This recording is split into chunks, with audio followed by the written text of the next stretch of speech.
warahmatullahi wabarakatuh. Saya mau cek dulu, ini suaranya terdengar jelas ya Pak ya? Terdengar jelas. Oke, baik. Terima kasih atas waktu yang diberikan kepada saya selaku praktisi yang memang bekerja di bidang HPAC dari lulus kuliah Pak. Jadi boleh bicara sedikit, background saya di Poltek ITB, sekarang jadi Polban ya, angkatan 98. Dan saya lihat di sini ada dosen-dosen saya, jadi sedikit malu nih saya nih untuk sharing. Tapi karena memang konsepnya hari ini tuh dalam kaidah sharing, jadi ya saya pikir ini momen yang baik Pak untuk kita bisa saling berbagi begitu ya Pak Edi ya. Ya. Baik. Untuk mempersingkat waktu, saya akan share dokumen yang saya sudah siapkan ya untuk displaynya sudah terlihat ya Pak ya? Sudah kelihatan Pak. Baik, terima kasih Pak. Jadi tema yang akan saya bawakan hari ini yaitu HPAC Application in Hazardous Space. Jadi ini memang di bidang pekerjaan yang saya geluti selama terakhir di hampir sekitar 15 tahun di HPAC di bidang oil and gas dan beberapa industri yang memang membutuhkan treatment khusus gitu untuk memastikan equipment yang digunakan di sana itu bisa berjalan dengan baik dan juga bisa menjadi satu sistem yang tidak membahayakan baik itu dari operasional dan juga dari sisi lingkungan. Nah, di sini di slide ini kita bisa lihat ya Pak ya, untuk HVAC itu mungkin sudah pada paham ya Pak. Jadi itu singkatan daripada Heating, Ventilation, Air Conditioning. Dalam hal ini kita singkatnya dengan HVAC, HVAC begitu. Dan di sini ada beberapa field atau bisa saya bilang industri yang memang menggunakan sistem HVAC di tempat tersebut. Mungkin yang paling kiri itu yaitu di salah satu onshore ya untuk pengolahan gas yang ada di Bojonegoro. Lalu kebetulan kita ada pekerjaan di sana baru berakhir, alhamdulillah. Lalu ada yang di FPSO. Itu juga pastinya di sana ada akomodasi dan tentunya akomodasi itu memerlukan air conditioning dan juga ada ventilasi dan memang yang dibutuhkan di bagian engine room di sekitaran di dalam daripada kapal. Lalu ada di petrochemical dan mungkin di oil and gas itu sudah lazim digunakan. Oke.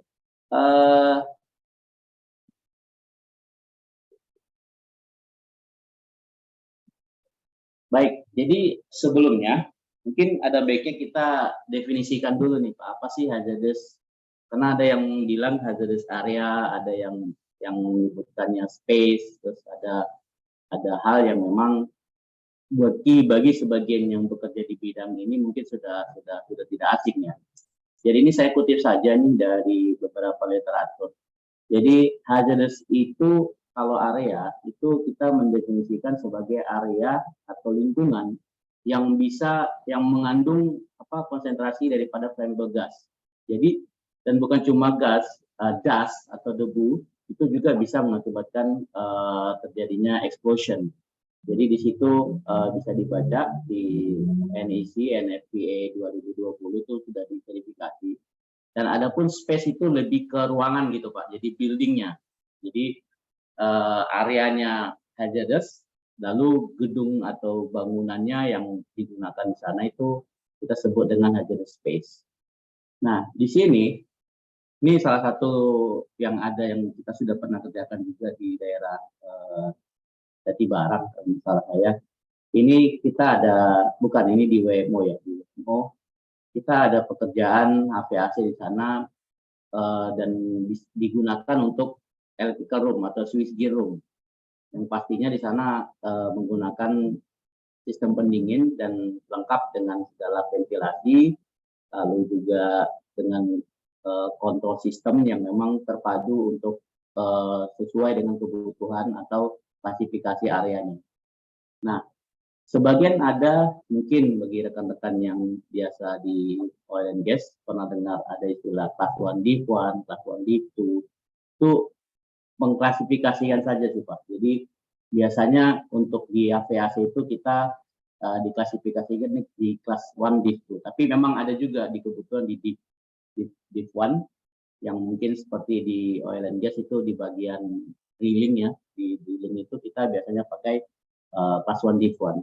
Nah, dari IEC mempersingkat, jadi dibuat lebih gampang untuk melihat mengklasifikasikannya dalam 3 bentuk zone, yaitu zone 0, zone 1, zone 2. Gitu loh.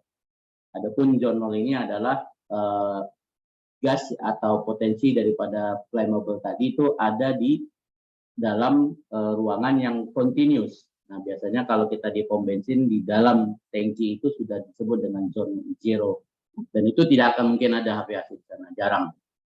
Lalu di zone 1 itu kemungkinan ada, dan itu secara normal, secara beroperasi. Dan itu biasanya di dinding daripada tangki atau di sekitaran area kita bekerja yang memiliki hazardous area.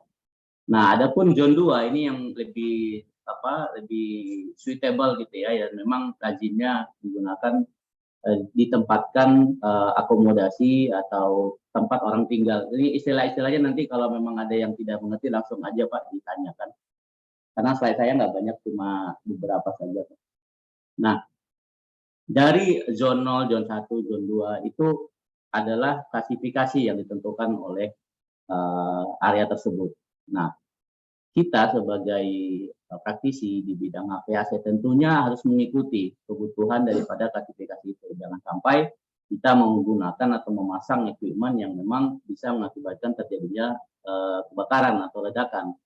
Dan itu tentunya menjadi fatal ya Pak ya. Jadi lalu ada beberapa istilah kalau bicara soal equipment-nya dengan kondisi tadi di zone 0, zone 1, zone 2. Kita biasanya dari equipment itu proteksinya apa?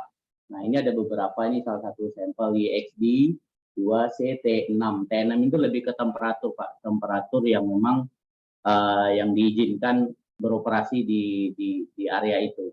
Itu tergantung daripada jenis gasnya.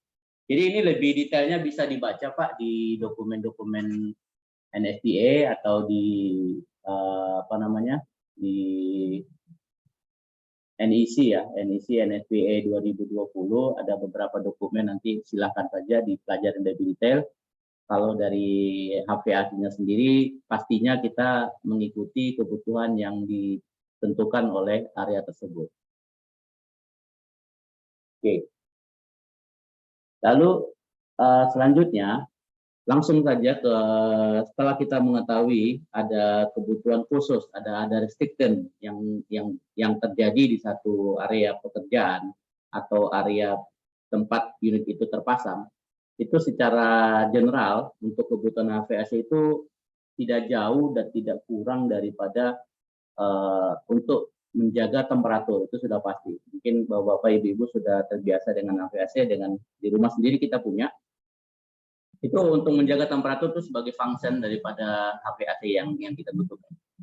Akan tetapi di samping itu karena lingkungan kita industri, itu selain temperatur kita butuh menjaga humidity. Nah, humidity ini memang sudah biasa ya digunakan oleh menjadi parameter di satu ruangan seperti ruang hospital atau ruangan clean room, mungkin lebih ketat lagi dengan segala requirement-nya.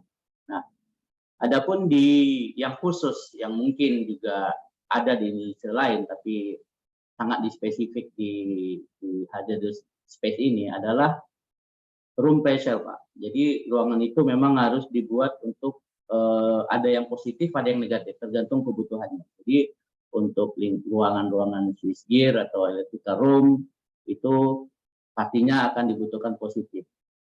Nah, pertanyaannya kenapa harus positif? Karena pada saat ruangan tersebut positive pressure, dengan catatan udara yang dialirkan sudah difilter dan tidak ada mengandung gas flammable, maka ruangan tersebut akan menjadi ruangan safe area gitu. Jadi tadi kita ada zone 0, zone 1, zone 2, di bawahnya lagi itu adalah safe area. Safe area itu yang ruangan yang seperti yang Bapak tinggal sekarang mungkin ya, untuk di rumah itu. Berarti sudah safe, tidak ada potensi daripada flammable. Jadi ruangan bertekanan ini atau positive pressure ini menjadi hal yang mutlak dibutuhkan. Dan terkadang di beberapa proyek bila ruangannya tidak positif maka dia akan memberikan alarm dan akan men-trigger damper segala mati dan sistem juga bisa shutdown karena biasanya ruangan yang sudah diklasifikasikan safe area itu dia tidak ada proteksi terhadap flammable Pak atau terhadap gas yang bisa mengakibatkan ledakan begitu. Nah, adapun negative pressure biasanya untuk ruangan yang memang potensi gas itu ada di dalam. Nah, jadi kita mengklasifikasikan dua nih Pak. Jadi potensi flammable-nya itu, saya singkat saja bahasanya flammable, sebenarnya lebih ke hazardous substance atau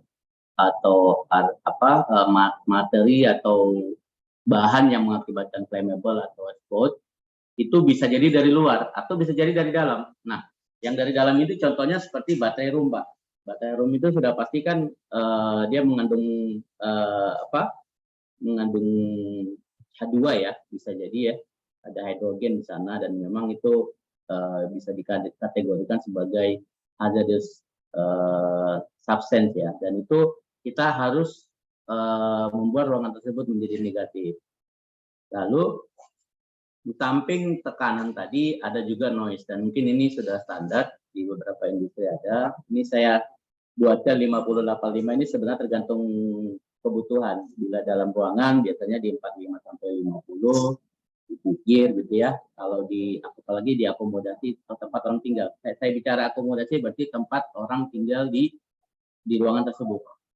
Nah, adapun di atas daripada 65 sampai ke 85 itu biasanya di machinery area. Itu daerah-daerah yang memang bekerja atau orang di sekitar itu harus menggunakan earmuff. Jadi tergantung daripada lokasi, Pak. Nah, adapun ACH itu air change. Air change ini tergantung project requirement, tergantung hitungan kita. Juga yang jelas terkait dengan hazardous itu terkadang dia di spesifik minimal air change yang dibutuhkan untuk menurunkan LIL-nya flammable tersebut. Jadi itu secara sederhana ASRE itu menyebutkan 6 air change itu sudah sufficient biasanya. Akan tetapi itu kita hitung lagi biasanya. Nah, untuk hal yang lain itu filter. Filter ini bisa dibilang unik karena bila kita bicara di industri, di pabrik gitu ya, di area yang berdebu, maka filter debu yang dibutuhkan. Lalu kita bicara di hospital, otomatis kita bicara HEPA. Nah, untuk di area yang mengandung hazardous substance ini atau flammable, potensi adanya flammable gas, maka ada beberapa filter yang memang dikhususkan untuk itu. Seperti filter yang digunakan seperti kolester atau bisa jadi filter yang kita gunakan di sini sebagai 99% untuk memastikan tidak ada H2S atau SO2 atau yang korosif gitu. Jadi ini ada 1, 2, 3, 4, 6 parameter yang memang biasa kita pegang dan kita jalankan dalam satu project atau dalam satu sistem yang di hazardous space. Oke, sebelum saya ke equipment ini, PNID ya kalau kita bicaranya ya. Mungkin ada yang mau ditanyakan dulu nggak Pak? Biar kita satu bahasa dulu nih. Apakah ada yang ditanyakan terkait dengan apa sih HVAC di hazardous space? Atau definisi biasanya terakhir Pak. Pertanyaannya Oke. Baik. Berarti asumsi saya sudah dipahamin kondisi yang saya maksudkan sebagai hazardous space ya Pak ya. Nah, kembali untuk HVAC sendiri. Nah, Kenapa saya bawa diagram ini? Karena ini yang menjadi syarat mutlak yang dibutuhkan untuk memastikan sistem yang kita gunakan itu sesuai dengan requirement atau klasifikasi yang dibutuhkan. Nah, ini salah satu contoh PNID, Pak. Nah, PNID ini terkait dengan gambaran piping refrigeran ya, lebih ke di dalam sistem refrigerasinya tadi. Nah, itu kalau kita lihat di sini, mungkin rekan-rekan yang biasa baca PNID, ini simbol daripada kompresor. Ini ada kompresor, di kompresor ini sudah pasti ada beberapa instrumen dan juga kompresor itu memiliki motor atau elektrikal yang bisa mengakibatkan terjadinya pemicu daripada terjadinya ledakan.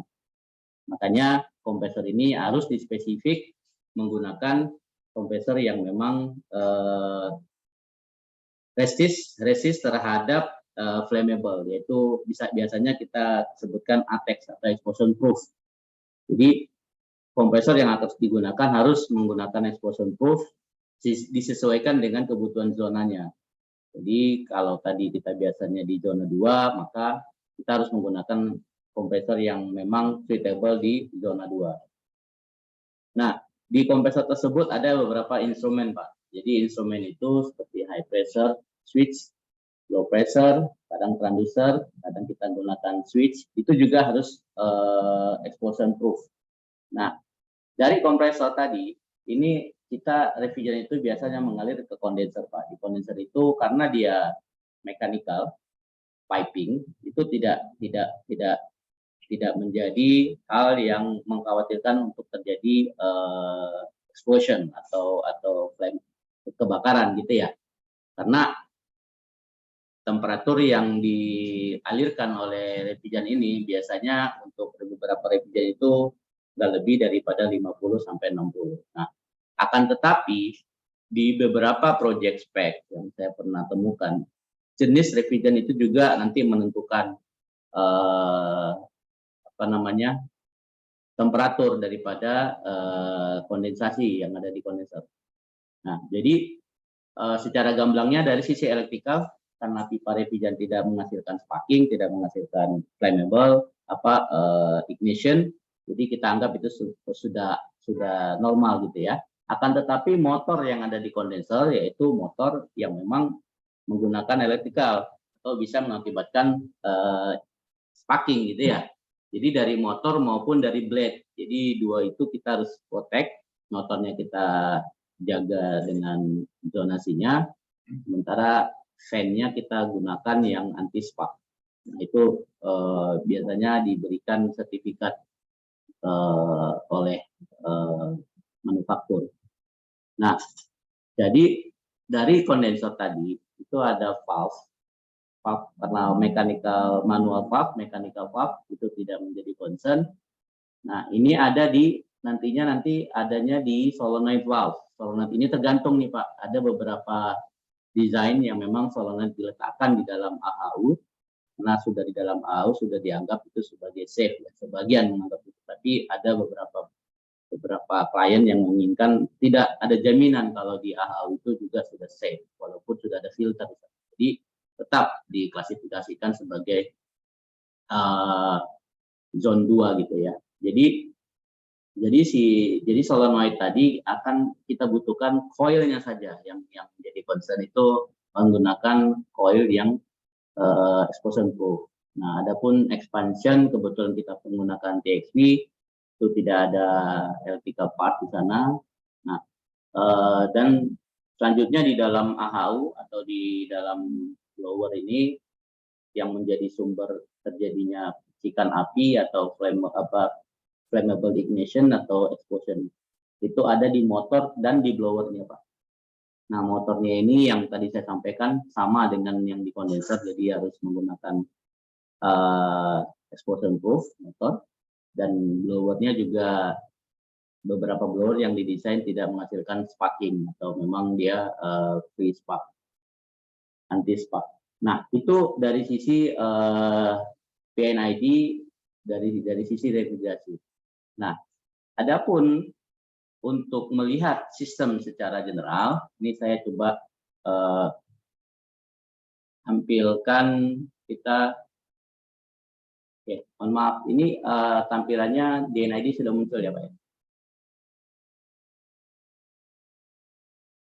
Ya, sudah Pak. Oke, baik, terima kasih Pak. Nah, ini gambaran sistem itu secara utuh, secara satu rangkaian untuk HVAC-nya, untuk pendinginan, untuk sistem yang digunakan untuk mendinginkan ruangan tersebut. Tadi kita bicara PNID itu ada di dalam ini Pak, di dalam sistem ini. Nah, sekarang kita zoom out, kita lihat dari sisi sistem secara terintegrasi dengan pastinya dengan ducting. Ini saya jelaskan dulu. Ini adalah simbol daripada unit air conditioning-nya. Kalau tadi kita bicara PNID itu ada yang di dalam sini. Kebetulan di sini ada dua Pak, karena memang requirement-nya itu mesti ada yang standby ya. Kenapa ya? Karena ruangannya tersebut 24 jam running, jadi memang kita pastinya diminta ada yang standby gitu loh, standstill.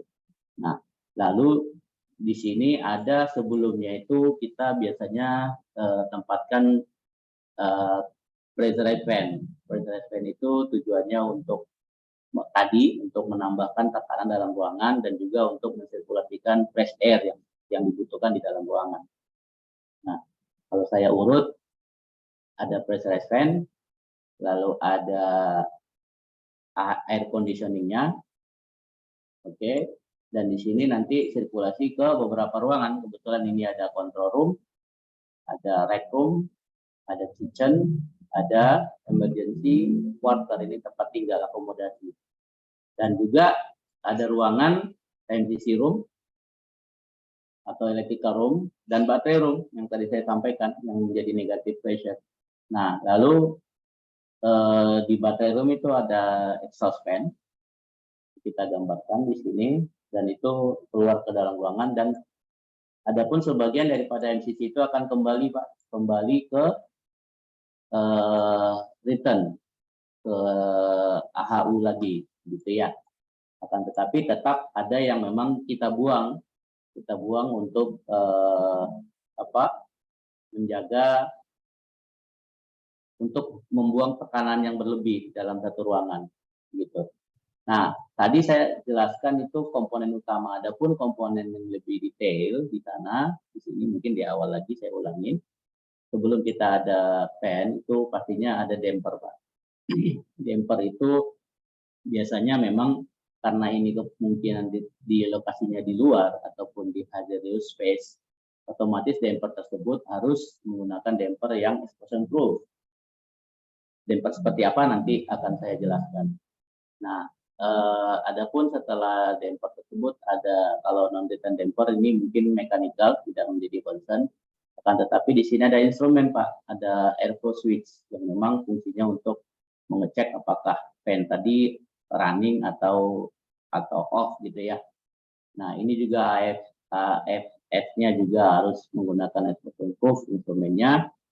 Lalu setelah itu ada motorized damper. Nah, motorized biasanya ini diklasifikasi dengan motorized fire damper atau shut off damper. Bisa jadi jelas dia harus bisa memprotek terhadap bila terjadi kebakaran atau mematikan menstop aliran api atau oksigen ke ruangan yang lain. Biasanya kita letakkan di dinding satu gedung gitu ya. Nah, adapun di dalam unit di air conditioning tadi yang tadi di awal saya jelaskan, di sini ada beberapa switch. Yang jelas switch tadi sudah kita cover di PNID ya.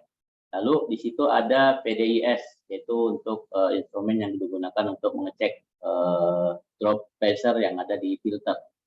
Nah, juga sama di sini ada menggunakan NRD ya. Ini simpel sekali sistemnya. Di beberapa desain itu menggunakan seperti ini, motorized fire damper atau motorized shut off damper. Lalu di dalam ruangan sendiri digambarkan, contoh kita ambil yang gampang saja, MCC room. Di situ ada MFD, motorized fire damper. dan juga ada ini volume damper biasa untuk mengatur flow. Lalu di dalam ruangan ada temperatur transmitter maupun humidity, dan juga ada pressure differential transmitter. Itu tujuannya untuk mengecek tekanan yang ada di dalam ruangan. Dan apa yang terjadi bila tekanan berlebih, maka di sini ada namanya pressurized relief damper, PRD kalau kita simbolkan. Nah, jadi sebelum ruangan udara itu kembali lagi dengan ducting ke return kembali ke unit, maka itu kita letakkan MFD kembali. Kenapa? Karena untuk memastikan ruangan ini ruangan ini tidak terkoneksi ke ducting bila terjadi kebakaran atau ledakan gitu ya. Jadi memang bila terjadi sesuatu, otomatis kedua damper ini akan stop, lalu sistem air conditioningnya juga akan off begitu. Baik, ini PNID, DNID nanti silakan kalau kurang jelas nanti kita bisa ulang lagi. Nah, ini satu proyek Pak, mungkin bisa kita gambarkan di mana sih letaknya equipment yang terkait dengan APS tersebut dan seperti apa kebutuhannya. Jadi di dalam satu ruangan electrical room ataupun laboratorium ya, lab juga ada di sini. Ini beberapa instrumen yang memang biasanya kita gunakan. Jadi di sini ada unit di luar, ini yang saya sebut dengan rooftop unit, air conditioning yang memang fungsinya untuk mensirkulasikan udara ke dalam ruangan, udara dingin, dan juga saat bersamaan dia juga untuk menjaga humidity. Lalu di situ ada pressurized fan sebelah sana, itu diinjek ke return tadi sesuai dengan DNID-nya. Lalu di situ ada chemical filter, ada beberapa filter di sini. Dan ini filter yang tadi saya sampaikan, bisa jadi filter G4 atau mungkin filter yang digunakan untuk menyerap bila terjadi potensi daripada H2S ya, atau yang lain, gas-gas lainnya, tergantung kebutuhan. Lalu di situ ada damper, ini yang saya masukkan dengan damper.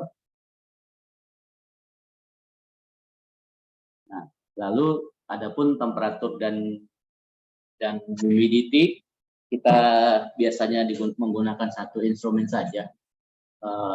Yang jelas kedua instrumen, satu instrumen ini dan room pressure di sini, ini room pressure transmitter, ini safe area. Jadi bisa dilihat dari penampakannya juga sangat sederhana. Dan adapun electrical heater yang ada di dalam ruangan tersebut juga kita klasifikasikan sebagai safe area.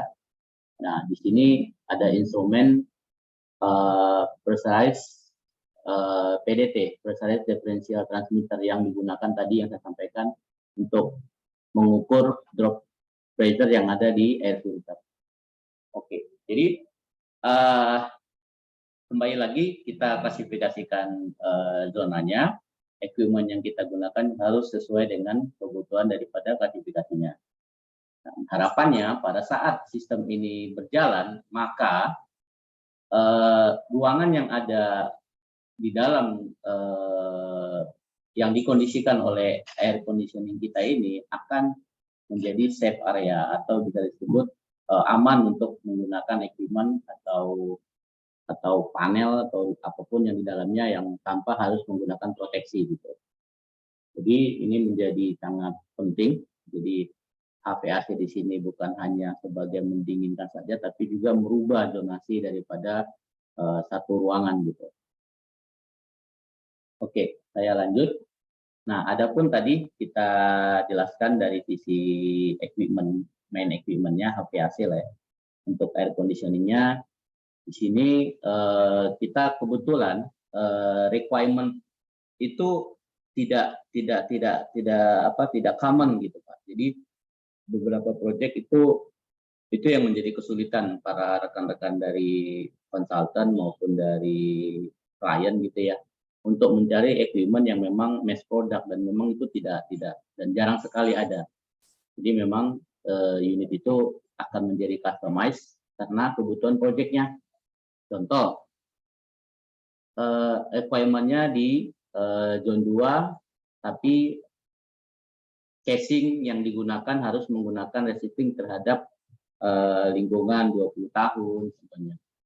Jadi kita harus mengganti dengan stainless gitu ya, atau beberapa material lain yang memang menggunakan coating dengan segala requirement-nya.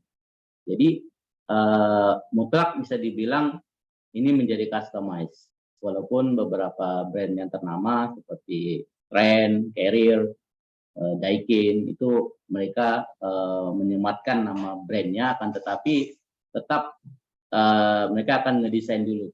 Kita desain dulu sesuai dengan project, sesuai dengan kapasitas yang kita butuhkan, lalu kita minta approval. Apalagi kalau bicara soal social proof, ini ada third party yang memang kita butuhkan untuk embody yang mengapprove zone explosion proof yang kita gunakan. Nah, jadi hal itu yang menjadi sistem ini menjadi customized. Nah, bicara soal unit, ini kita sebutnya rooftop unit karena diletakkan di roof.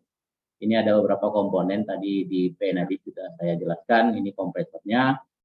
Kompresornya memang didesain untuk zone 2. Lalu motor yang ada di kondenser sini kita gunakan juga EX motor.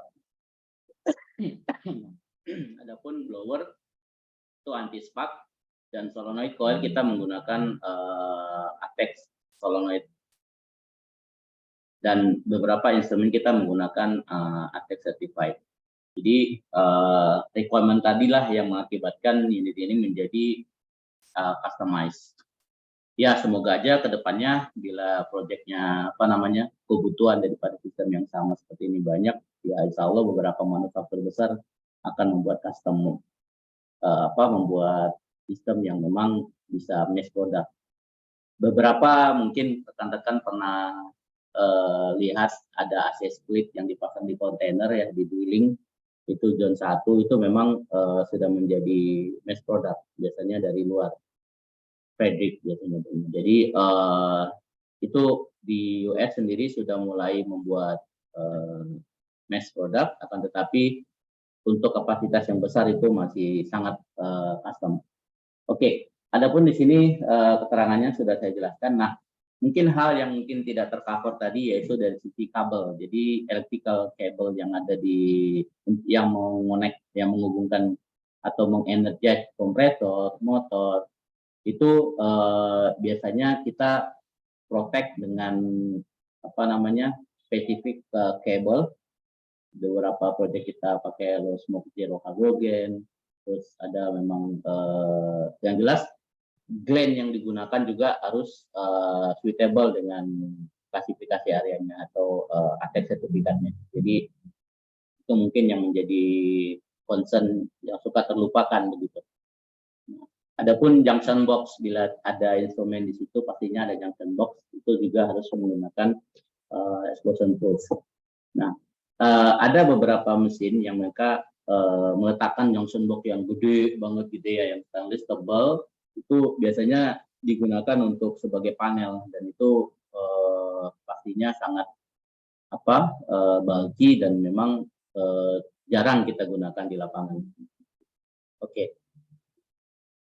Selanjutnya itu saya akan coba jelaskan, karena yang saya ambil yang paling penting saja, yang memang menurut saya bagus untuk kita jelaskan lebih detail. Nah, ini untuk air filternya Pak. Jadi air filter, pre-filter dan final filternya kita biasanya yang biasa aja, yang untuk removing oil, G4 tuh kalau saya.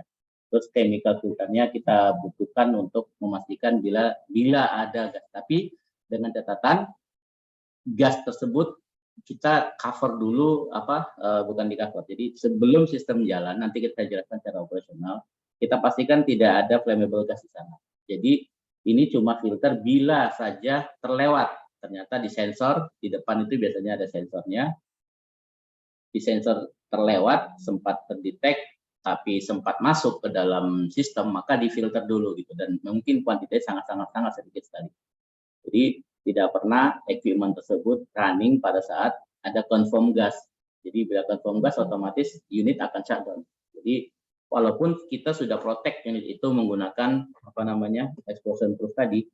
Kenapa? Karena pada saat dia beroperasi, khawatirnya udara yang terbawa oleh air conditioning tadi, oleh AC itu masuk ke dalam ruangan, dan itu mengakibatkan ada flammable gas di dalam ruangan, dan itu sangat berbahaya.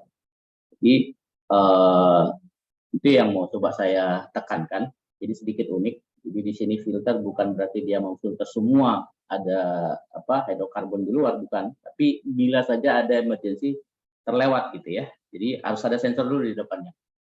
Nah, adapun motor sama tadi anti spark, terus instrumen. Nah, mungkin contohnya itu bisa dilihat di sini ya.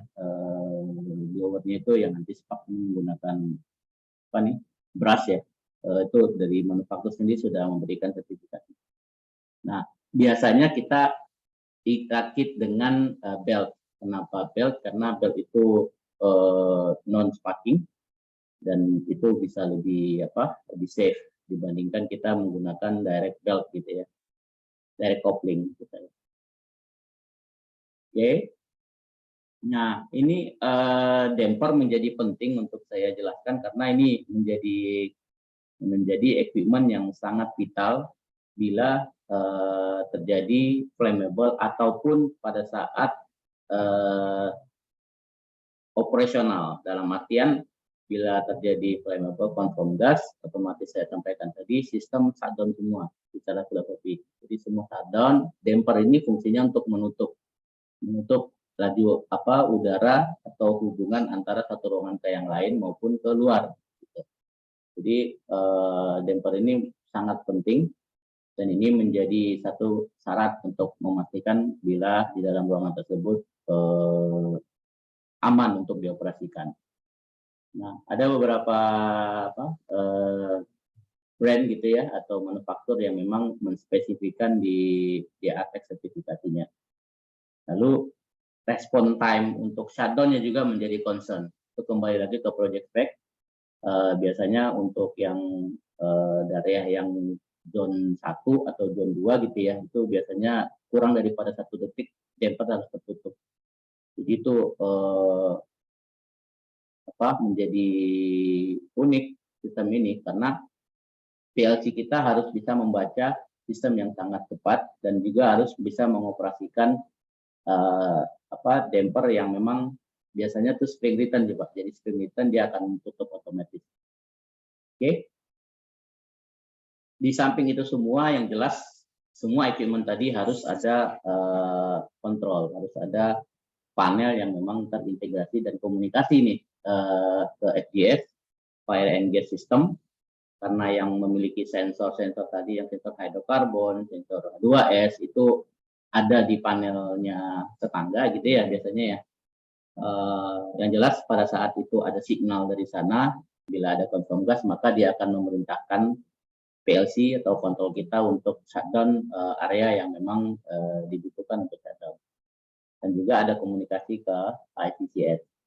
Nah, ini semua cuma bisa dijalankan, dioperasikan bila kita sudah benar kontrol filosofinya, terus kita memiliki cause and effect, apa yang terjadi bila satu unit shutdown, alarm gitu ya, dia harus bisa change over tapi tanpa mengurangi terjadinya potensi flammable masuk ke dalam ruangan. Jadi itu mungkin yang bisa dikaji lagi lebih dalam, dan juga kebutuhan elektrikalnya juga menjadi concern. Sudah pasti beberapa equipment itu load-nya lumayan besar dan itu harus kita perhatikan.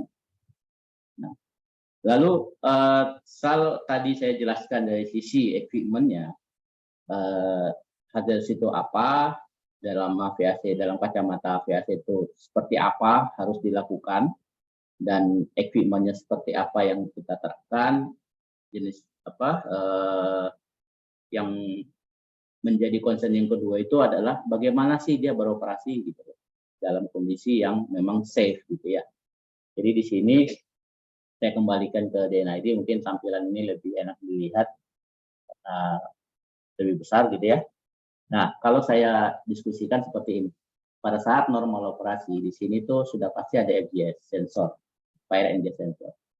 Fire engine sensor ini yang memastikan tidak ada gas nih di sekitaran gedung tadi atau ruangan tersebut.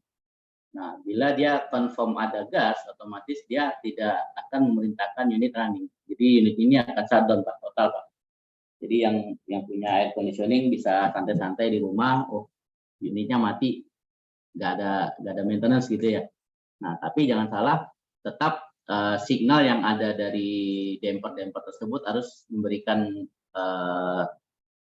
status ke FGS atau ICCS sistem ya, sehingga itu dipastikan memang sudah safe. Nah, lalu bila itu aman, normal, tidak ada gas yang ada di sekitaran ruangan tersebut, maka yang pertama yang dilakukan adalah damper kita buka Pak. Ini damper, motorized damper.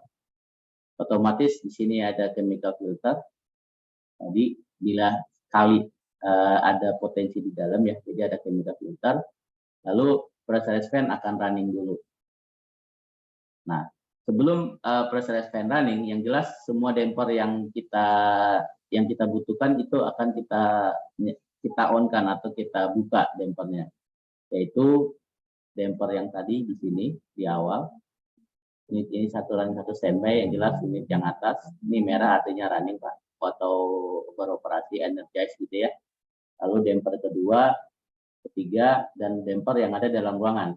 Nah, selanjutnya adalah blower PFU ini akan running dan menginjek udara segar ke dalam ruangan, ke return ducting, return air chamber.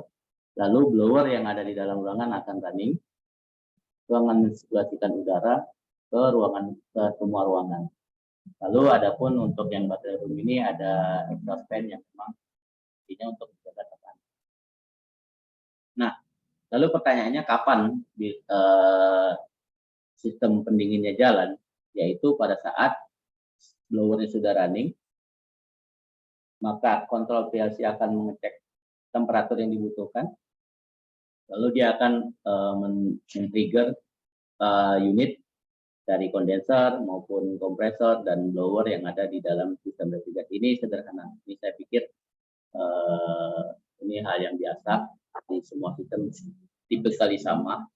Kondensernya dulu, blower dulu, baru solenoid dan kompresor.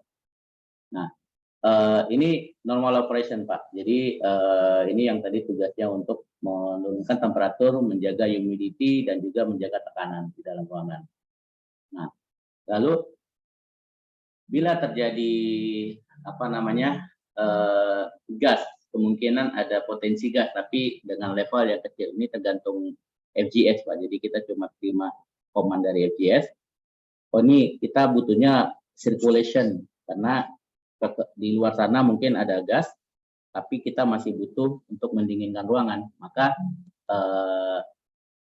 damper dari luar dan pressurized fan ini akan shutdown dan tidak boleh running. Dan sedangkan unit hanya running sebagai 100% recirculation. Nah, ini tidak direkomend dalam waktu lama Pak. Kenapa? Karena di baterai room sendiri seperti ini itu pastinya ada kehilangan tekanan. Nah, ini bisa lama-lama bisa mengakibatkan ruangan bisa jadi negative pressure, dan itu kita pastinya ada sensor di dalam ruangan tersebut seperti yang tadi, itu akan menganulir fungsi daripada ini.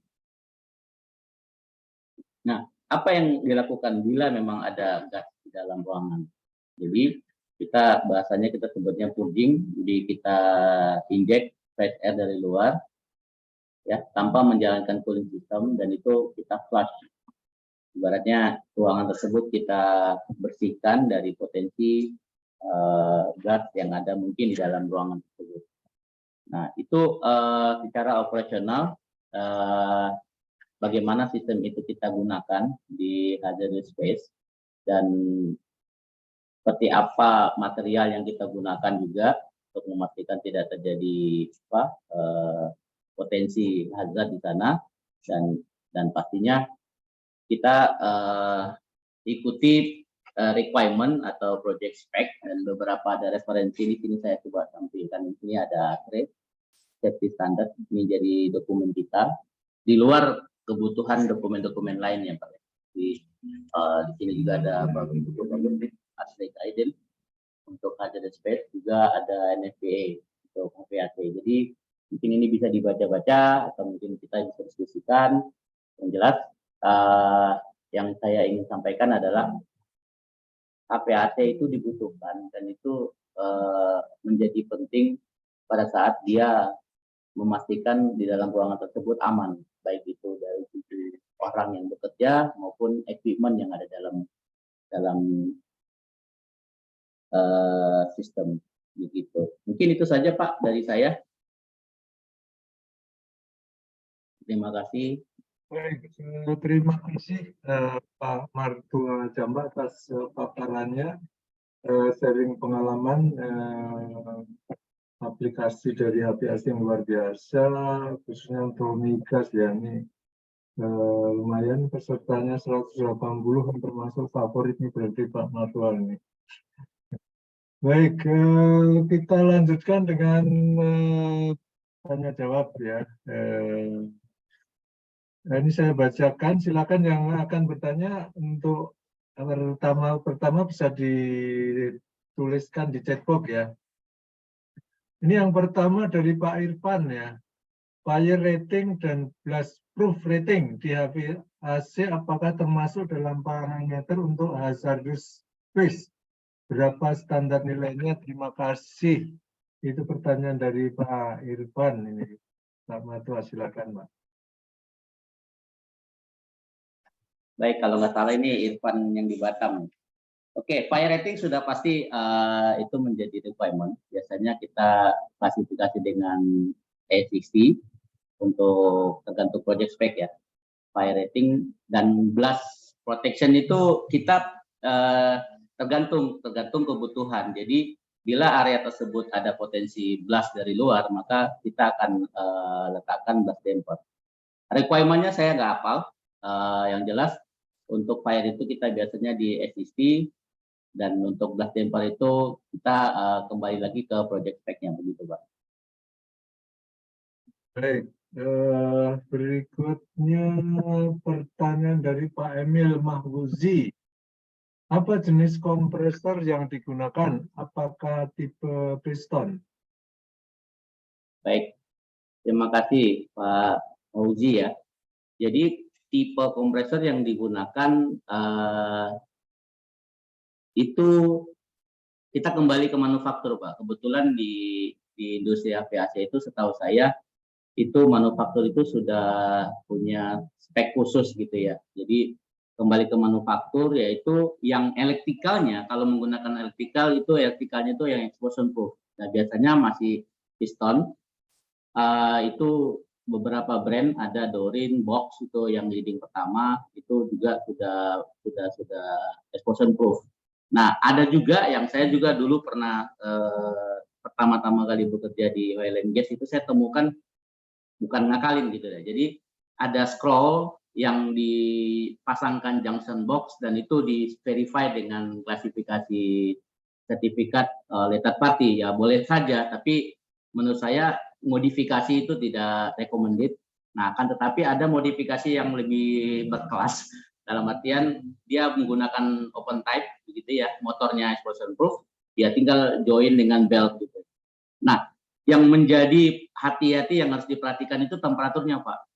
Temperaturnya itu harus dilihat karena tadi saya sampaikan explosion proof itu mengklasifikasikan temperatur juga, temperatur ignition gas di sana. Jadi itu biasanya untuk beberapa brand atau beberapa manufaktur kompresor dia meletakkan temperatur resistant over thermal protection, dan itu yang beberapa manufaktur lainnya tidak letakkan, dan itu menjadi temuan gitu loh Pak bagi pada saat dilakukan inspeksi oleh third party.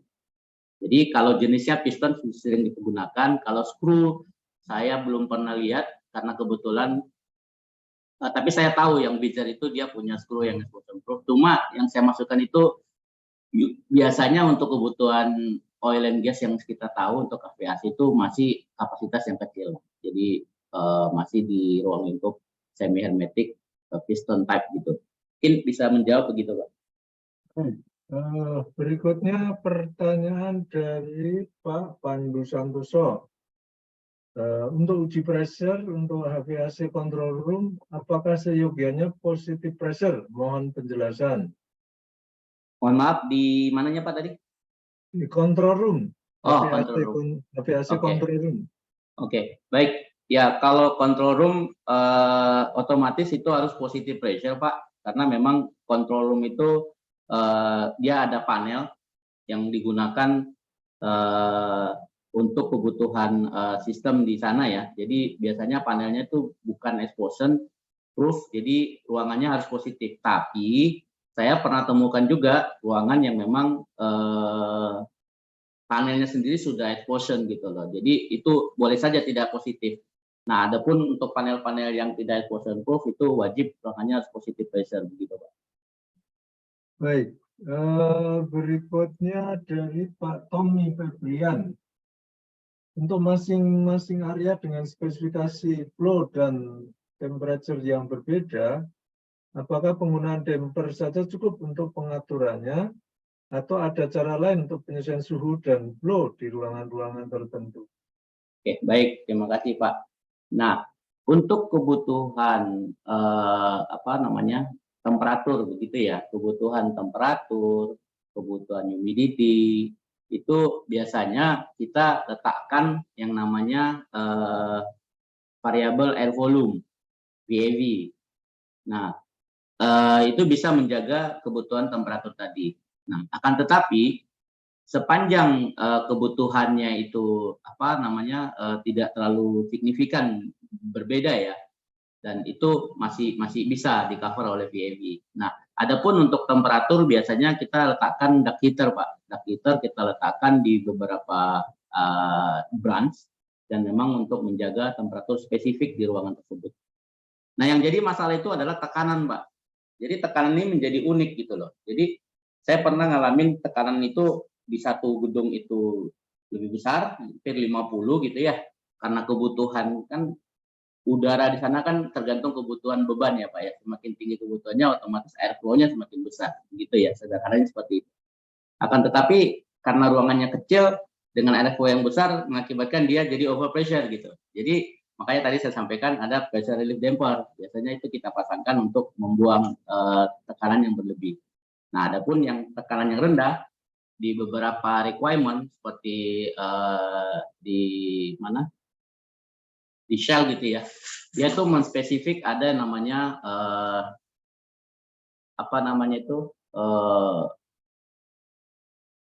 ruangan yang anti room. Kalau di kita room itu sebutnya anti room. Jadi memang ruangan yang memang dijaga terpisah. Jadi pintu itu selalu double door, dia lari ke satu ruangan dan ruangan itu yang boleh dibuka. Jadi itu salah satu metode Pak untuk menjaga tekanan di dalam ruangan. Begitu kali Pak.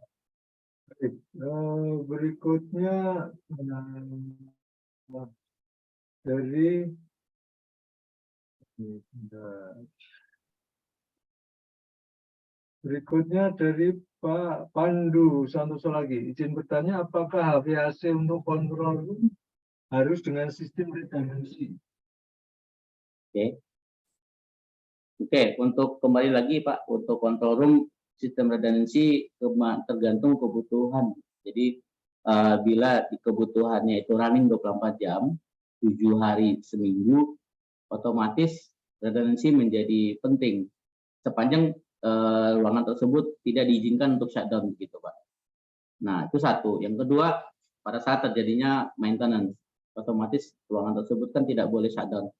Jadi kita harus menggunakan sistem yang memang harus redundancy. Nah, adapun di kebutuhan di project atau di beberapa teman-teman yang memang bermasalah dengan power supply, contoh biasanya tuh ruangan yang memang electrical power supply-nya kecil nih Pak, tapi kapasitasnya besar. Kalau saya buat satu running, satu standby itu pasti akan mengakibatkan lebih besar load yang dibutuhkan. Sementara perubahan load di sana sangat varian gitu ya. Nah, biasanya kita gandengkan dengan 3 kali 50%. Jadi dipecah lebih kecil lagi. Yang jelas redundancy atau standby itu saya pikir untuk electrical control room yang memang running yang dibutuhkan continuously itu wajib, Pak. Begitu. Baik, berikutnya dari Pak Tabah, ini dari Universitas Wahid Hasim. Apakah diizinkan menggunakan gambar dan foto presentasi saya gunakan untuk tambahan materi kuliah yang disebarluaskan secara online? Oh, Begitu, boleh Pak. Pak, nggak ada masalah. Ini kita sharing. Konsepnya dari Pak Edi sudah sampaikan ke saya, Pak. Ini sharing, Pak. Monggo, Pak, silakan. Nggak ada masalah, Pak. Baik, berikutnya dari Pak Budi Santoso. Izin bertanya, alasan dipilih negative pressure untuk ruangan jika di hazardous area dan ada kebocoran flammable gas ke dalam gedung, bukannya ini berbahaya? Betul. Nah, tadi saya sampaikan negatif itu kita gunakan di baterai room, Pak. Ruangan yang memang hazardous itu adanya dari dalam. Kan kalau dari dalam ya kita harus keluarkan, Pak. Kalau tidak itu menjadi akumulatif dan itu menjadi potensi terjadi ledakan gitu. Nah, kalau ruangannya seperti control room, ini ada seperti ini, control room, instrument room, itu kan tidak ada potensi hazard itu dari dalam. Jadi selalunya hazardnya dari luar, makanya di dalamnya kita positifkan. Gitu. Baik, berikutnya dari Pak Pandu Santoso. Apakah dimungkinkan menggunakan remote control di spek ISA 600 dan bisa untuk hazardous area? Gimana? Ulangin, Pak. Dimungkinkan menggunakan remote control dengan menggunakan referensi ISA 600. ISA 600. Ya, Saya ini baru dengar. barangkali Pak Pandu mau menambahkan penjelasan. Bisa. Silakan dengan ISA 600, Pak. Ya, Assalamualaikum Pak Edi. Waalaikumsalam. Assalamualaikum Pak Jambak. Waalaikumsalam warahmatullahi. Ya, itu teknologi yang terbaru itu di beberapa sistem sudah dimungkinkan menggunakan remote, Pak. Bahkan tidak menggunakan kabel lagi. Oh, wireless Jadi, ya, maksudnya wireless. ya, ISA 600 itu kalau salah sudah remote, jadi tidak pakai. Namun untuk hazardous area ini saya masih tanda tanya.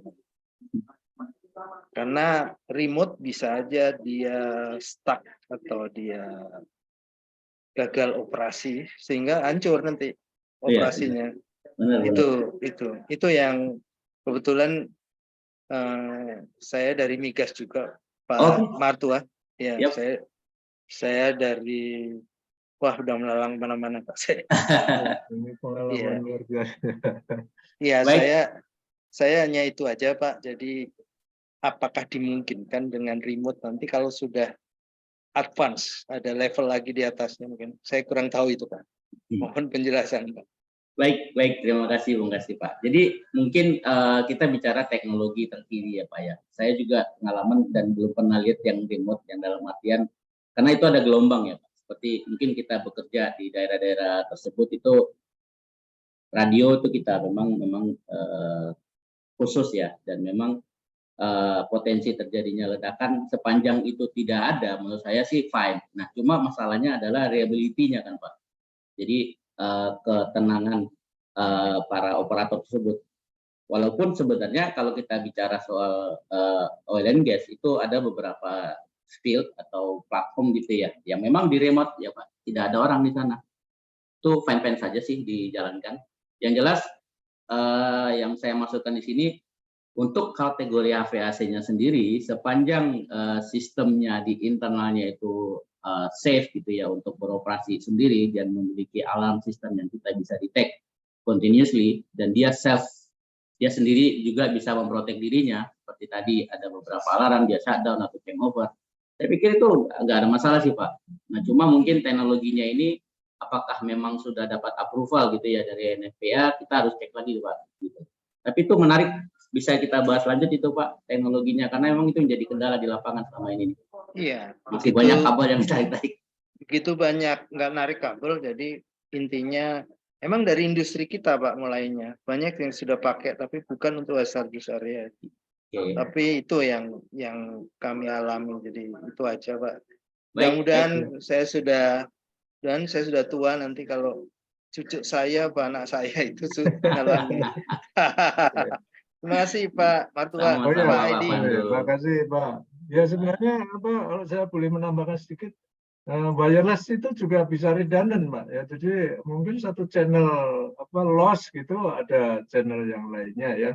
Jadi sebenarnya bisa redundant juga untuk meningkatkan keandalan. Kalau tadi tanda tanyanya adalah tentang keandalan komunikasi datanya. Ya, berikutnya dari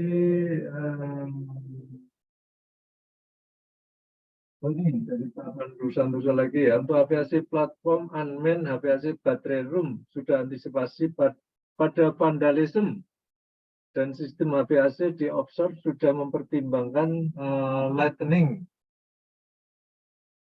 Silakan. Gimana pertanyaannya apa Pak? Saya nggak nangkep pertanyaannya. Ini ada antisipasi adanya vandalisme enggak itu di HVAC baterai room. Kemudian juga di offshore sudah mempertimbangkan itu apa petir ya lightning. Petir lightning ya. Kalau vandalisme saya nggak dapat nih. Artinya vandalisme itu apa sih definisinya? Mungkin ditambahkan lagi Pak. Apa vandalisme yang saya tahu vandalisme itu kan ini ya, yang orang coret-coret itu. Kalau itu kan pencurian. Ya. Oh, oke. Unmanned kan parah di Indonesia, Mas. Iya itu. Sampai laut aja diburu ya Pak. Iya, itu yang terjadi Pak. Makanya baterai room yang harus pakai AC hilang dah. Hilang. Kalau baterainya hilang berarti operasinya Selesai Pak. semua itu, Pak. Iya, saya pernah dulu di WMO Pak, di salah satu sumur di sana itu memang remote area. West Kita Madura. Iya, West Madura Pak. Di Kodeko atau di Saka Anda? Enggak Pak, itu yang di mana? Di Poleng Pak. Di Poleng, tapi Poleng. yang ya tapi remote-nya kan ada lagi tuh di platform yang lain. Nah, itu apa namanya? Biasanya TNI sih Pak yang jaga. Tapi kembali lagi ke pertanyaannya, untuk AVAC-nya sendiri ya kita tidak punya proteksi apapun ya, karena belum ada integrasi dengan kamera security, tapi harapan saya sih itu pastinya dijaga oleh sistem safety atau sistem yang lebih tinggi begitu Pak, dengan facility. Nah, adapun untuk lightning, untuk petir, itu juga sejauh ini belum menjadi input atau signal yang kita masukkan ke dalam HVAC Pak. Baru kita terima dari ACCS Pak. Dari kontrol sistem itu yang kita terima inputnya, sinyalnya, dan itu akan kita operasikan. Dan yang jelas bila itu terjadi, otomatis power supply kan sudah shutdown begitu Pak. Baik, ini masih dengan Pak Pandu Santoso ya, perbedaan HVAC, refrigerant system dan AHU, mohon pencerahannya. Baik Pak, HVAC singkatan heating, ventilation, dan air conditioning. Jadi heating kita gunakan biasanya di 4 zona ya, atau 4 season. Tapi heating ini kita pakai juga untuk menjaga humidity. Nah, jadi heating di sana. Jadi adapun ventilation itu kebutuhan airflow atau udara yang mengalir, yang ventilate yang ada di dalam ruangan. Contoh beberapa ruangan yang memang tidak ada air conditioningnya, tapi kita menggunakan ventilasi saja. Seperti apa namanya di beberapa engine room gitu ya, kalau di kapal itu kita masukkan ke dalam ventilasi. Air conditioning itu aircon, pendingin. Nah, refrigeration itu kita lebih memasukkannya itu ke sistem refrigerasi yang digunakan untuk mendinginkan sistem HVAC tadi atau air conditioning tadi. Cuma di kampus saya refrigeration itu dimasukkan nih, kalau izin nih, kalau ada dosen saya nih kalau nggak salah dimasukkan ke temperatur yang low temperatur gitu Pak. Jadi temperatur yang untuk cold storage itu biasanya kita sebutkan disiplin ilmunya refrigeration. Padahal sistem ini sendiri yang tadi saya sampaikan PNID itu tadi kan sistem refrigerasi juga. Nah, mungkin itu pengenalan istilah Pak. Untuk AHU itu air handling unit Pak. Ini adalah unit yang memang khusus untuk menghandle udara. Nah, terkadang ini kita pisah. Kalau saat seperti tadi yang saya tampilkan di sebelumnya ini. Kalau yang di sini, ini di luarnya itu ACCU, Air Cool Conditioning Unit. AHU-nya atau EHU-nya itu ada di dalam ruangannya, tidak terlihat di sini. Itu kalau kita speed. Tapi pada saat kita join-kan dia, kita sebutnya menjadi, karena diletakkan di atas, kita sebutnya rooftop unit air conditioning, atau kadang disebut package air conditioning. Itu beberapa istilah gitu. Mungkin menjawab Pak untuk yang AVAC, refrigeration, dan AHU. Baik.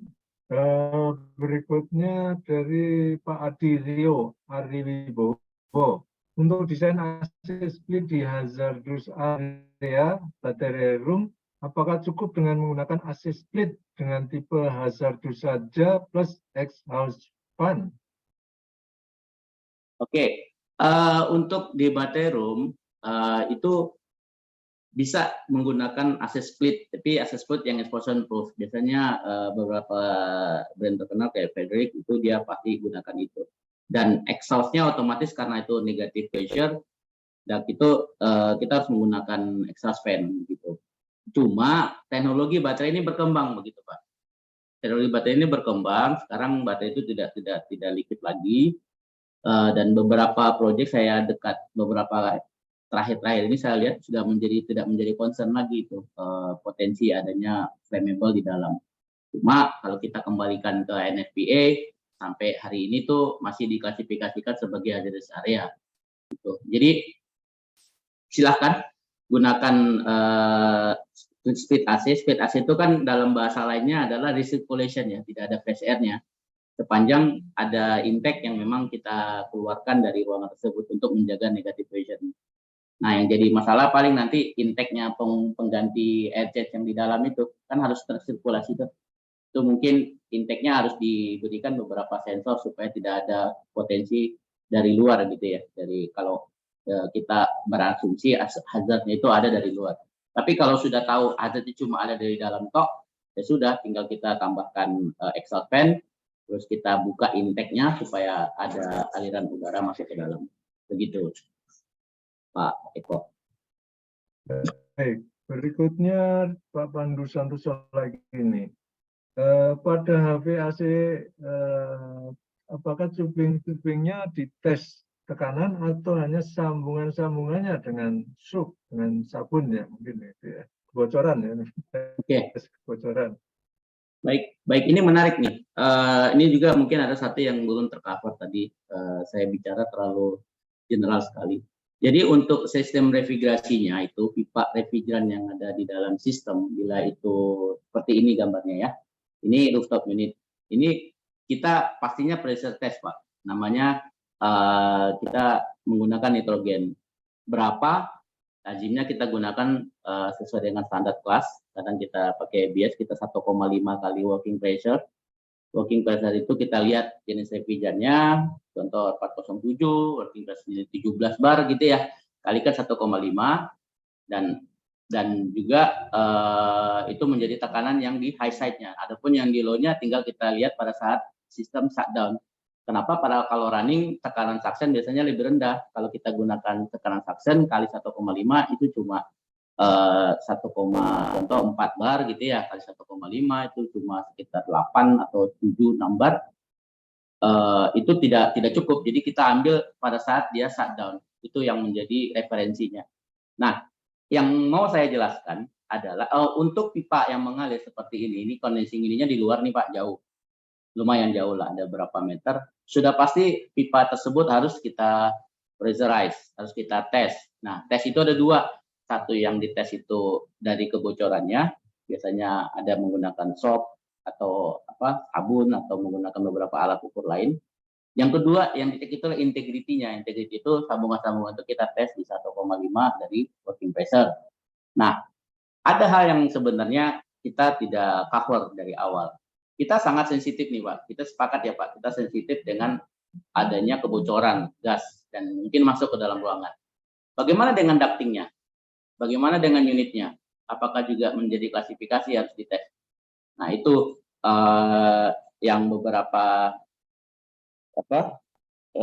sistem itu mengklasifikasikan Pak. Jadi unitnya sendiri kita tes biasanya menggunakan Panda. Terus ductingnya juga kita pastikan tidak terjadi kebocoran. Kenapa? Karena bila itu bocor otomatis gagal nih sistem. Kebocoran gas flammable itu bisa jadi masuk ke dalam, ya kan? Apalagi yang namanya gas kan bisa di mana saja kan Pak, tidak perlu tepat di sensor yang kita letakkan, bisa jadi di beberapa tempat, dan itu kita tahu bersama kalau return ini lebih rendah tekanannya dan itu bisa ada potensi gas itu masuk melalui celah-celah situ. Begitu, mungkin menjawab, menambahkan saja sih Pak keterangan. Terima kasih. Baik. Berikutnya pertanyaan dari Pak Apip Nurdin. Nah, ini Pak dosen ini Pak. Dosen saya nih Pak. Bila terindikasi ada gas yang berbahaya, berapa jumlah volume udara atau berapa lama udara yang akan diinjeksikan ke dalam ruangan agar sudah dianggap kondisi aman? Ini saya harus kuliah lagi Pak. Itu yang belum saya jawab Pak. Belum ada yang nanya. Jadi sederhananya sih begini, bila memang ada indikasi itu di dalam ruangan itu ada sensor kan, ada sensor dan memang itu mendetek terjadi flammable gas juga gitu. Kalau kita anggap yang masuk ini adalah flammable, otomatis kita akan running tadi menggunakan purging system. Kita akan running sampai kita yakin, kita dapat sinyal dari sistem yaitu oleh FGS tadi itu safe. Berapa lama ya tergantung kita udaranya Pak. Nah kalau kita bicara volume udaranya mengalir, otomatis kita menghitung ruangan berapa sih ruangan satu ACH itu kan berarti sudah berputar udara Pak. Jadi tergantung berapa volume ruangan Pak. Jadi kalau volume ruangannya 1000 liter ya tinggal 1000 liter per hour, 1 jam sudah hilang gitu. Nah akan tetapi untuk lebih safe-nya kita cek menggunakan sensor yang ada di dalam ruangan tersebut. Sepanjang sensornya masih ada indikasi ya kita tidak boleh jalankan sistem secara normal begitu. Mungkin menjawab begitu kali Pak Apip. Baik, berikutnya dari Pak Tono. Apakah penggunaan jenis refrigeran juga berpengaruh di HVAC di hazardous space ini? Oke. Nah, ini yang menarik yang tadi saya sampaikan. Jenis refrigeran ini tidak berpengaruhnya jarang ada yang menyoroti ke dalam. Ini hanya terjadi karena bila kita punya pengalaman atau memang sistem itu di Middle East mungkin contohnya. Kenapa? Kita bicara refrigeran, pastinya kita bicara terkait dengan hazardous ini adalah temperatur refrigeran yang begitu Pak. Jadi di spesifik dulu kan, tadi temperatur hazardous area ini menggunakan temperatur berapa, T3 atau T1 atau T2, tadi nanti ada detailnya, nanti saya bisa share. Nah, bila refrigeran itu bisa menyentuh temperatur itu, berarti refrigeran tersebut fail, tidak bisa digunakan. Jadi kenapa? Saya simpulkan saja, di beberapa proyek yang di Middle East itu selalu menggunakan R134A. Nah, pertanyaannya lagi kembali, bagaimana dengan flammable refrigerant? Kan sudah aman sistemnya, sudah ada sistem. Nah ini sudah pernah ada di BP, saya tahu persis, itu chiller itu menggunakan hidrokarbon dan itu nggak ada masalah gitu. Toh yang jelas sistem proteksinya jalan, terus alarm sistemnya bekerja dan proteksinya equipment yang digunakan memang sudah sesuai dengan klasifikasinya, begitu kan? Baik. Berikutnya pertanyaan dari ini Ibu nih sekarang, Ibu Kiki Amelia. Berapa persen atau persentase fresh air dari total airflow untuk hazardous area, serta berapa aturan pertukaran udara per jamnya atau ACH-nya? Oke. Ibu Kiki, terkait dengan persentase fresh air, otomatis kita kembali ke hitungan awal. Jadi kebutuhan daripada ruangan tersebut berapa, gitu loh. Jadi biasanya fresh air itu kita kaitkan dengan kebutuhan jumlah minimum oksigen dibutuhkan atau fresh air yang ada di dalam ruangan, itu bisa mengikuti referensi ASHRAE, begitu. Lalu jadi tidak terlepas dari hazardous atau tidak hazardous itu sudah standar untuk HVAC, itu bisa kita gunakan formula yang cuma di sini kita bicara tekanan. Pada saat kita bicara tekanan, otomatis kan kita butuh udara lebih. Nah, berapa banyak udara yang dibutuhkan, itu kita menggunakan persamaan rumus ini aja, rumus sederhana V sama dengan CA ya, ada ekuivalen akar 2P per rho gitu loh. Itu mungkin bisa dibaca lagi. Itu tekanan tadi bisa kita kompensasikan, tapi kita harus hitung kemungkinan bocornya itu berapa banyak itu dulu. Jadi kebocorannya ditambahkan plus udara yang dibutuhkan untuk menaikkan tekanan tersebut. Begitu sederhananya. Nah, adapun ACH kembali lagi saya sampaikan tadi, ACH itu tadi kalau bicara soal referensi NFPA itu dia akan menghitung minimum udara yang berputar di sana. Dan itu biasanya dihitung dari berapa potensi ada flammable di dalam. Dan sederhananya dia ngasih referensi itu 6 agents itu sudah sufficient. Nanti bisa dibuka lagi di dokumen ini Pak. Di ASRE Guide ini ada di halaman berapa saya nggak ingat. Yang jelas posisi paling bawah belah kanan gitu Pak. Kalau nggak salah. Jadi di sana ada itu 6 items itu sudah cukup sebenarnya. Begitu. Baik, berikutnya dari Pak Fuad Muhammad nih. Bagaimana caranya maintenance HVAC unit pada hazardous space? Apakah ada perbedaan dengan maintenance pada umumnya? Oke.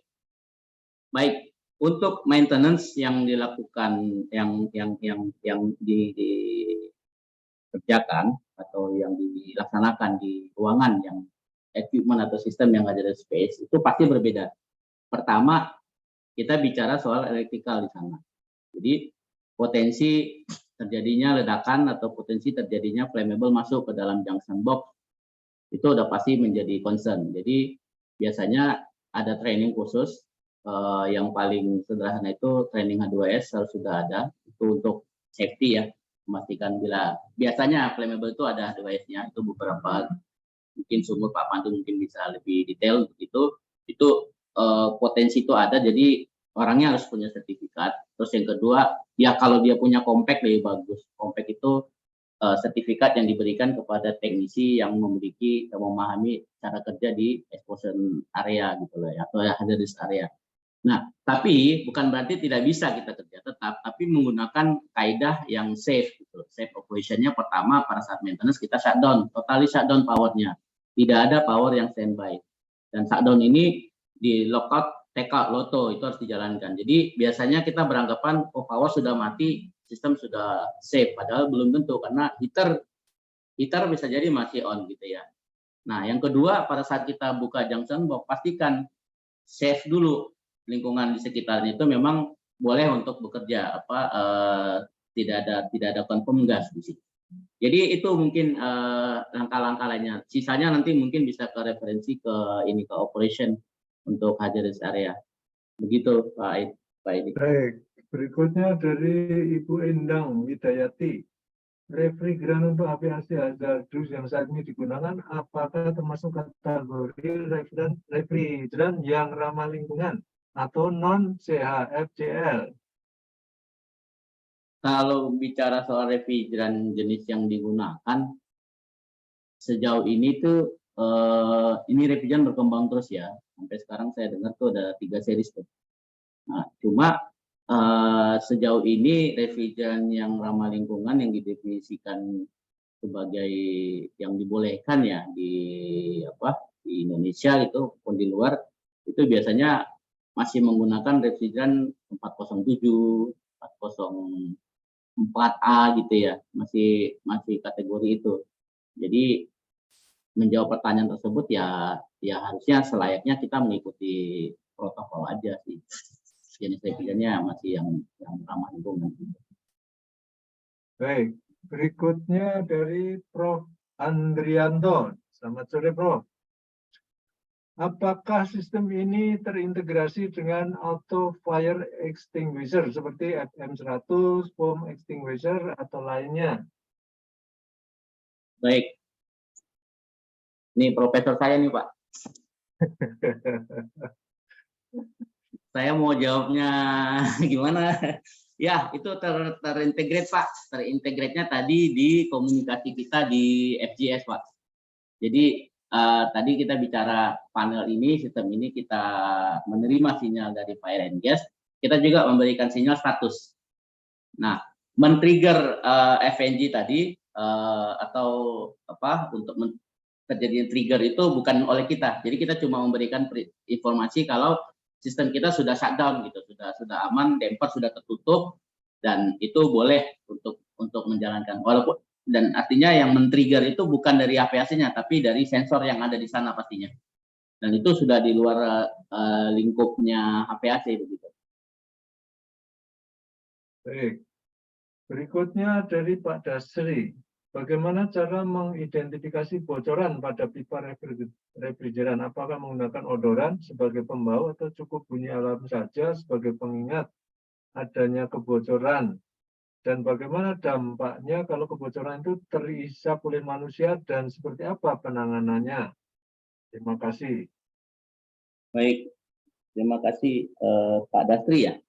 Ya. Bicara soal refrigeran, kebocoran refrigeran ada beberapa metode untuk pengecekan. Ada menggunakan bubble atau soap, ada yang menggunakan halogen, terus ada juga yang menggunakan sensor. Ada sensor saya pernah lihat, ada beberapa sensor flammable, leak detector gitu ya, itu bisa. Nah, pertanyaan berikutnya itu apakah ini berbahaya? Nah, setahu saya saat diklasifikasikan refrigeran itu boleh digunakan ya pada saat refrigeran itu bukan tidak berbahaya dalam artian direct gitu ya. Tapi kalau sudah terlalu banyak insufficient oksigen otomatis itu berbahaya. Ini kita bicara refrigeran sintetik ya, Pak. Bukan, kita nggak bicara amonia atau yang lain. Jadi menurut saya sih sejauh ini refrigeran yang kita gunakan itu tidak berbahaya, tidak terhirup. Akan tetapi bila konsentrasi banyak yang terjadi insufficient oksigen itu yang bisa menyebabkan bahaya. Begitu. Baik, berikutnya dari Prof. Andrianto lagi ini. Apakah ada tipikal ACH ya, air change per hour untuk sistem ini atau situasional menurut kondisi lapangan? Oke, tipikal ACH-nya itu pertama ACH-nya dihitung berdasarkan kebutuhan tadi Pak, kebutuhan potensi flammable yang ada di dalam. Itu yang jadi minimumnya. Lalu kebutuhan kondisional itu sebenarnya bukan kondisional, tapi karena kebutuhan beban pendinginan sih Pak. Jadi kalau memang kita hitung itu kebutuhan air change-nya dengan tadi positive pressure yang kita tambahkan, otomatis itu menjadi referensinya. Nah, referensi yang tadi saya sampaikan di atas 6 sampai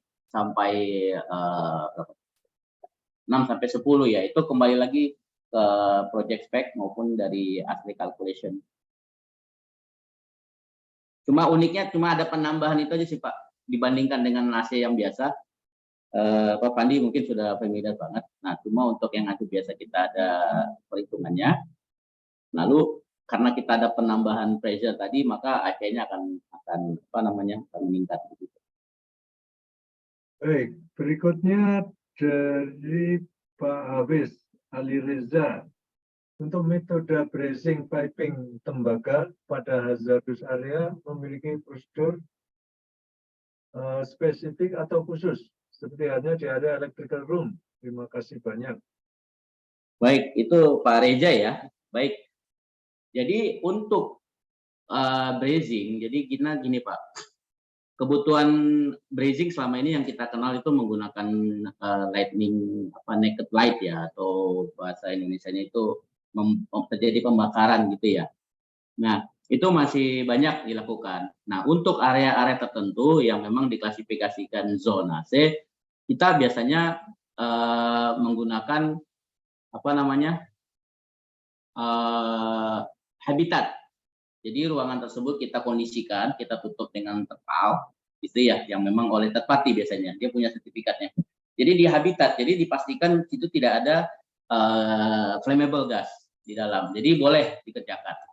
Nah, teknologi itu berkembang Pak. Jadi saya pernah gunakan, sampai sekarang kita sering pakai juga karena permintaan dari teman-teman yang memang kewalahan dengan kondisi yang masih di electrical room, masa melakukan ini melakukan raising gitu ya. Itu kita ada yang namanya kayak zoom lock gitu Pak. Ada beberapa brand yang memang konsepnya menggunakan pricing. Itu sudah ada di lapangan dan harganya juga sudah mulai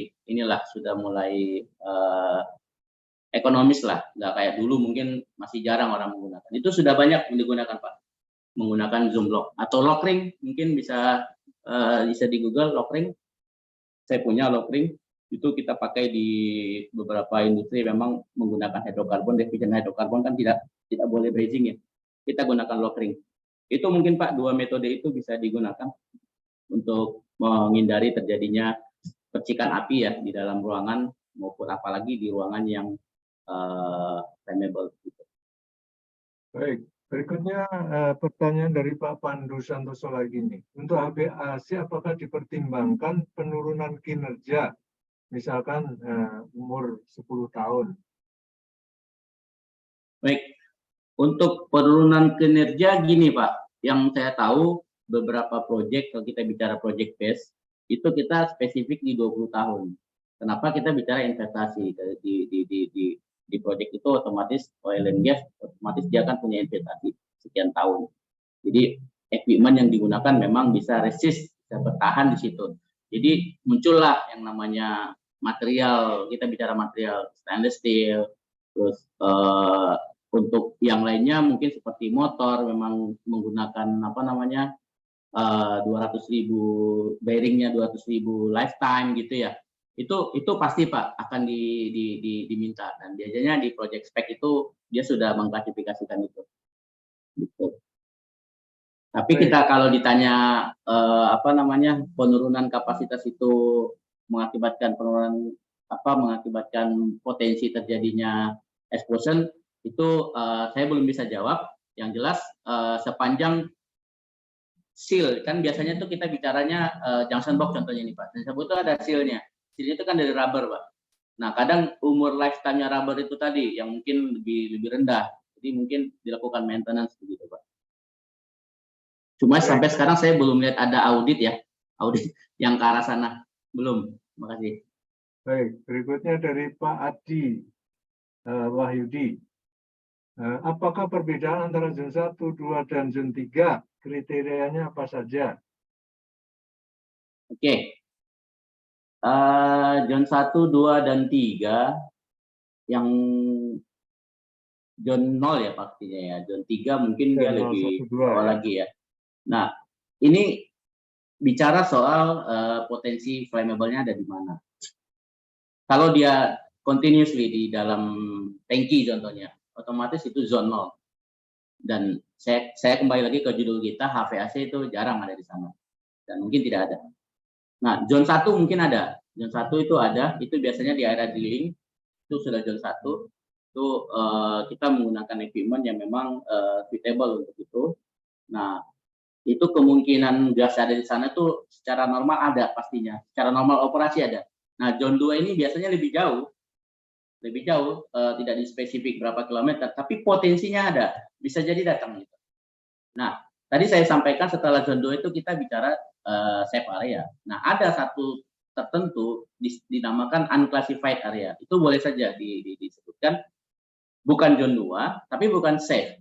Nah, biasanya itu kita sesuaikan dengan elektrikalnya yang memang kita protect. Sementara secara sistem operasinya sama seperti kita menghandle zone 2 begitu. Baik, berikutnya dari Pak Fajar Al-Farizi. Apakah memungkinkan menggunakan sistem chiller AC sentral yang lokasi chillernya di non-hazardous area, lalu air dingin dari chiller dialirkan melalui pipa ke ruangan gedung tersebut? Apakah ada kendala lain untuk aplikasi sistem chiller dibandingkan dengan rooftop unit? Oke, baik. Ini Pak Fajar mau jualan chiller nih kayaknya nih. Ini saya ketahui saya Fajar Al-Farizi ini Daikin ya kalau nggak salah ya, tapi mungkin udah. Jadi boleh dan saya sangat senang dengan menggunakan chiller. Kenapa?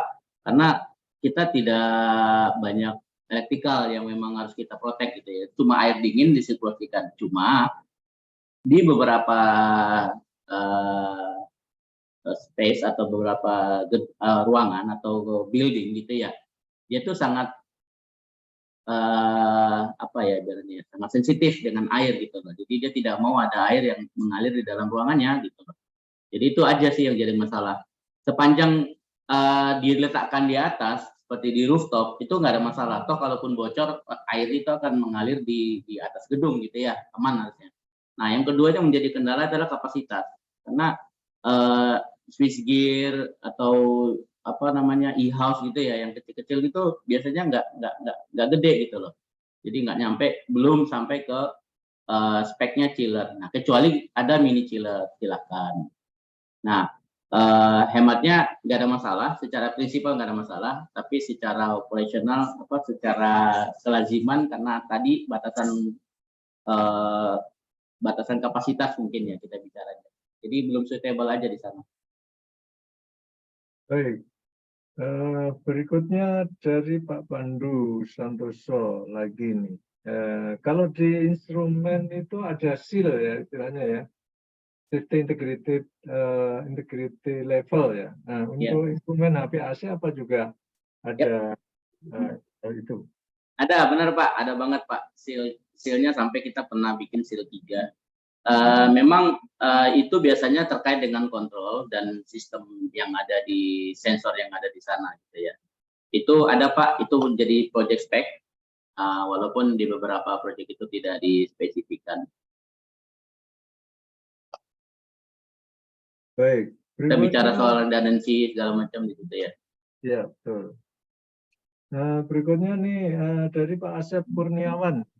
Standar yang dipakai di Indonesia apakah mengacu pada SNI atau standar internasional atau standar manufacturer? Untuk equipment-nya atau untuk sistemnya nih Pak? Kalau untuk manufaktur SNI sudah pasti ada. Cuma untuk yang setahu saya terkait dengan zonasi tadi, yang exposure tadi itu belum ada di Indonesia. Setahu saya.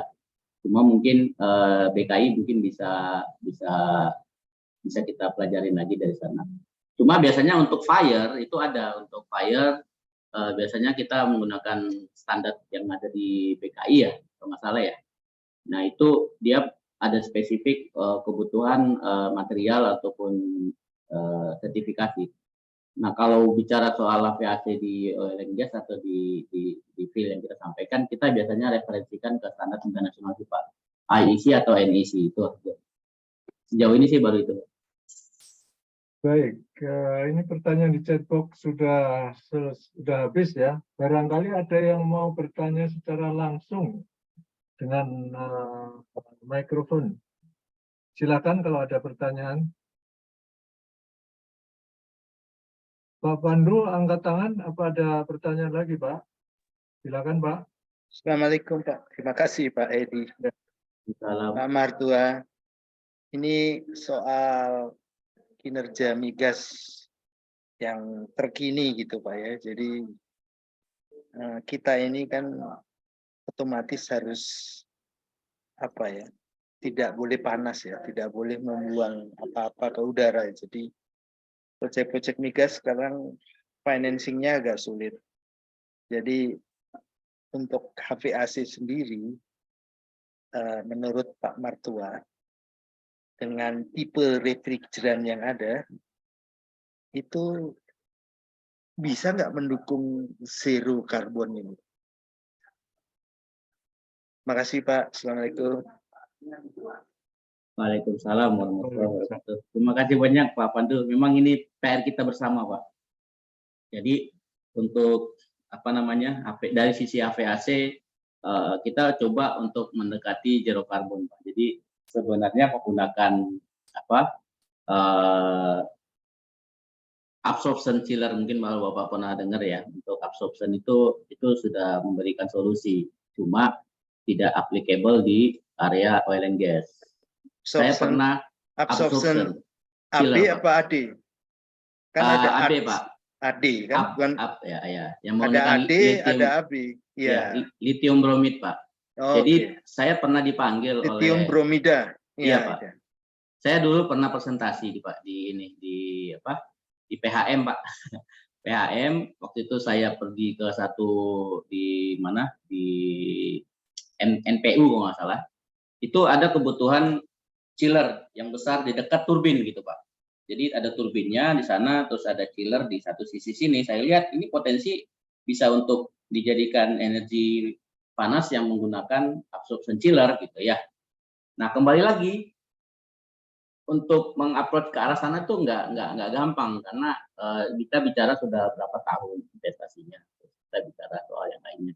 Nah, sederhananya untuk kebutuhan refrigeran HVAC untuk dalam hal ini kita baru coba untuk lebih mengefisienkan saja sih Pak. Karena kebetulan unit-unit yang memang kita kerjakan sekarang sudah in-house Pak, udah di Indonesia, jadi kita udah bisa lebih murah gitu ya, dan bisa lebih kerjasama dengan manufaktur-manufaktur yang memang coba untuk mengurangkan emisinya begitu Pak. Mungkin itu kali Pak. Ya, terima kasih. Proyek saya yang terakhir itu masalah refrigerant system Mas untuk prosesnya ya. Itu kompresor dry seal sistemnya jebol semua Mas, baru aja. Oh, baru itu ya magnetic bearing Pak Bapak pakainya? Iya, itu ada macam-macam dry seal-nya untuk karena sumur kita H2S-nya tinggi Mas, jadi ngantem ke situ. Iya, gas ya. Iya, itu aja, itu baru terjadi dan dibiarkan sehingga teknisinya pada datang dari luar, mahal sekali itu. Saya bingung tuh. Iya, JTB, saya terakhir di JTB Project Pertamina Mas, di Cepu sana. Oh, yang di Cepu. Iya. Oke. Paham Pak. Iya. Kita juga lagi di JTB Pak. Salam, saya sudah selesai di sana. Oh gitu. Salam migas saja Mas. Mudah-mudahan kita masih terus bergabung, masih bisa ketemu. Ya, assalamualaikum. Waalaikumsalam warahmatullahi wabarakatuh. Terima kasih. Ini masih ada pertanyaan ini dari Pak atau Bu Luga ini. Standar ASRE yang digunakan apakah berbeda dengan AC konvensional? Pak Luga Martin kalau nggak salah Pak itu. Oh, dosen saya juga Pak. Oh iya. Saya bingung nih, saya ini nih sama dosen saya dites terus nih. Oh ini ujian lagi nih Pak. Ujian ini Pak, belum lulus saya Pak. Jadi Pak Luga untuk standar AC masih sama Pak. AC untuk bicara soal cooling load ya, kita masih menggunakan AC yang sama. Bicara soal safety kita menggunakan AC yang sama gitu ya. Aplikasi yang dipakai sama persis, tidak ada yang berubah gitu. Cuma kalau tadi bicara lebih ke safety-nya itu baru kita gandengkan dengan NEC atau NFPA. Jadi bicara soal material saja. Kalau bicara untuk standar perhitungan, standar desain itu sama persis Pak. Itu belum ada yang berubah. Baik, berikutnya dari Pak Budi Setiawan. Untuk unit AC hazardous area ini berapa TKDN-nya Pak? Karena untuk saat ini proyek dalam negeri dituntut nilai TKDN-nya. Pak Budi Setiawan. Semoga bukan Pak Budi customer saya nih Pak. Jadi Pak Budi gini Pak. Jadi untuk TKDN dilema nih kita. Kita coba untuk in-house semua. Ini hampir ini anak bangsa semua yang rakit. Ini kita unit-unit yang kita punya ini kita rakit di Daikin ya. Daikin Jepang tapi manufaktur di Cikarang itu hampir dibilang kita bicara baru confident itu di 30 sampai 40. Kenapa?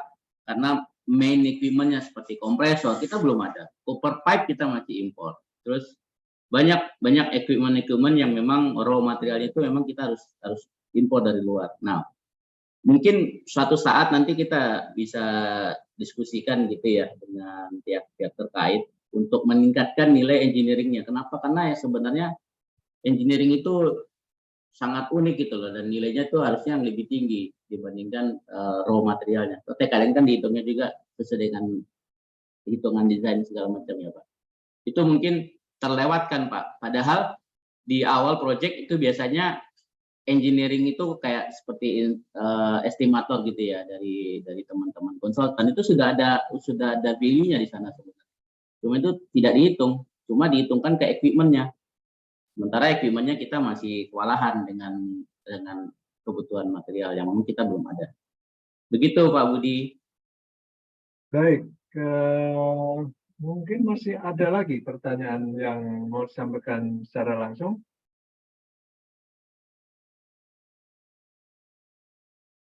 Baik, kalau nggak ada pertanyaan lagi, kita akhiri acara webinar sore hari ini. Sekali lagi, saya atas nama Badan Kejuruan Teknik CKBI mengucapkan terima kasih kepada Pak Martua Jamba yang sudah memberikan sharing pengalaman dalam bidang aviasi untuk daerah-daerah yang berbahaya.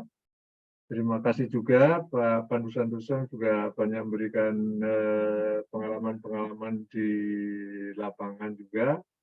Terima kasih pada ibu-ibu dan bapak-bapak sekalian yang sudah bergabung di acara webinar sore hari ini. Kita ketemu lagi besok sore, barangkali ada yang tertarik, ini juga masalah damper juga gitu ya, tapi ini di PLTU. Ya, silakan bagi yang tertarik bisa bergabung lagi besok sore. Terima kasih, mohon maaf kalau ada banyak hal yang kurang berkenan. Salam sehat selalu dimanapun berada. Selamat sore, wassalamualaikum warahmatullahi wabarakatuh. Waalaikumsalam warahmatullahi wabarakatuh. Waalaikumsalam. Terima kasih banyak Pak. Terima kasih semuanya. Maaf kalau Terima kasih Pak kurang-kurang. Edi. Terima kasih Pak Martua. Iya, sama-sama Pak Apip. Terima kasih, Maaf kalau ada yang kurang Pak Apip. Martua, Pak Edi. Oh. Ya, terima kasih. Sharingnya mantap. Ini